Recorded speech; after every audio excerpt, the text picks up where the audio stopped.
الحمدللہ والصلاة والسلام علی رسول اللہ۔ اچھی آواز والا امام نمازیوں کو چست رکھتا ہے۔ سوال کیا گیا ہے، ہاسٹل میں بہت سارے اسٹوڈنٹ کی نگرانی ہمارے ذمے ہے۔ ہم نے طلبہ کی تربیت کے لیے ایک پروگرام ترتیب دیا ہے جس میں مختلف مساجد کے وہ ائمہ اکرام جو اچھی آواز میں قرآن پاک کی تلاوت کرتے ہیں شامل ہیں۔ وہ انہیں ہاسٹل میں آ کر باری باری فجر کی نماز پڑھاتے ہیں۔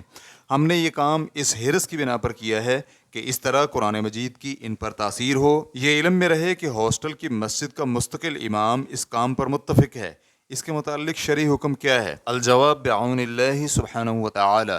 میرے خیال میں تو اس میں کوئی گناہ اور حرج نہیں، کیونکہ نبی کریم صلی اللہ علیہ وآلہ وسلم نے ابو موسیٰ اشعری رضی اللہ عنہ کی قرأت سنی تو نبی کریم صلی اللہ علیہ وآلہ وسلم کو بہت اچھی لگی اور پسند آئی، تو آپ نے انہیں فرمایا، تجھے تو آل داؤد کی حسن آواز میں سے آواز دی گئی ہے۔ ابو موسیٰ اشعری رضی اللہ عنہ کہنے لگے، اے اللہ کے رسول صلی اللہ علیہ وآلہ وسلم، کیا آپ نے میری قرأت سنی ہے؟ تو رسول اللہ صلی اللہ علیہ وآلہ وسلم فرمانے لگے، جی ہاں۔ ابو موسیٰ اشعری رضی اللہ عنہ کہنے لگے، اگر مجھے علم ہوتا کہ آپ سن رہے ہیں تو میں آپ کے لیے اس میں اور بھی زیادہ خوبصورتی پیدا کرتا اور اسے مزین کرتا۔ ریفرنس کے لیے دیکھیے صحیح مسلم حدیث نمبر 793۔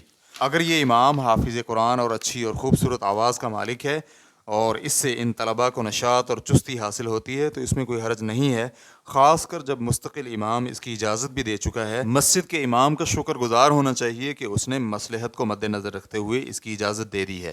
ریفرنس کے لیے دیکھیے کتاب الدعوہ للشیخ ابن عثیمین جلد نمبر 2 صفحہ نمبر 107۔